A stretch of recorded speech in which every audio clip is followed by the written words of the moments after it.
Today's pubcast question is about manual bidding.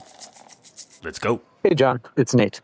I have a campaign or a couple campaigns that are working well, and kind of my theory in my head, and I'd like your feedback on it. Could you just set a cost cap, like, hey, I'll pay $13 for a customer, and just set your campaign budget to like a ton, right? So if it has a good day, it can scale big. And if it has a bad day, then it just keeps the costs low. Thanks. Okay, Nate. So this is a question that's been asked by many creative advertisers over the years. Advertisers have three main bid control options if they don't want to let Meta optimize for volume or value of conversions: cost per result goal, bid cap, and return on ad spend goal. The main thing is that advertisers are trying to control costs or value. So here's the best way to look at how a cost per result goal or a bid cap in particular could change things. By default, Meta's trying to get you the most results within your budget. So if your performance goal is to maximize the number of conversions where the conversion event is a purchase, Meta will try to get you the most purchases. But the key is that the secondary goal is to spend your budget. So while Meta is trying to get you the cheapest purchases possible, they're also trying to spend your entire budget while doing so.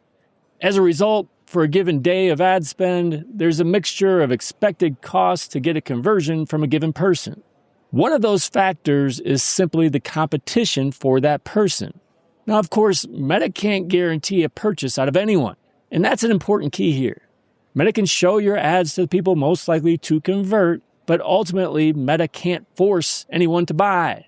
So even if you set a cost per result goal of $10, Meta can't guarantee you'll be able to accomplish that.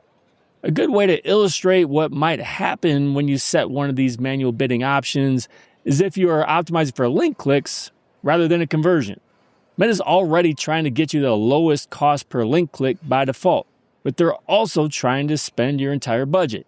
We know you can get the cheapest link clicks from the audience network placement, and we also know that these tend to be the lowest quality.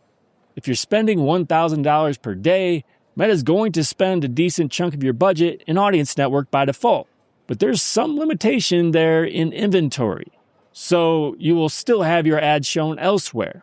So let's say you're getting an average cost per click of 10 cents in audience network, so you set a cost per result goal of 10 cents. The likely impact of that is your ads may be only shown in audience network to try and maintain that 10 cents cost.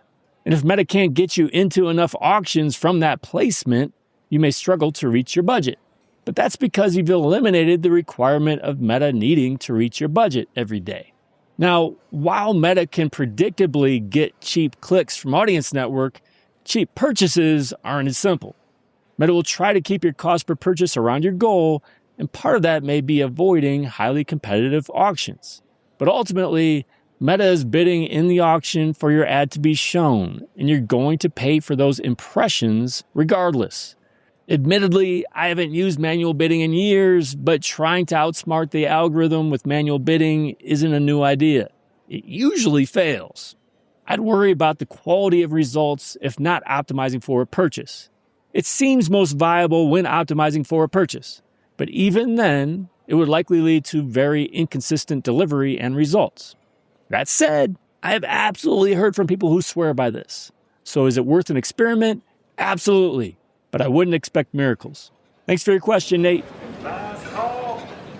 You want your question to be answered on a future episode? Send it my way.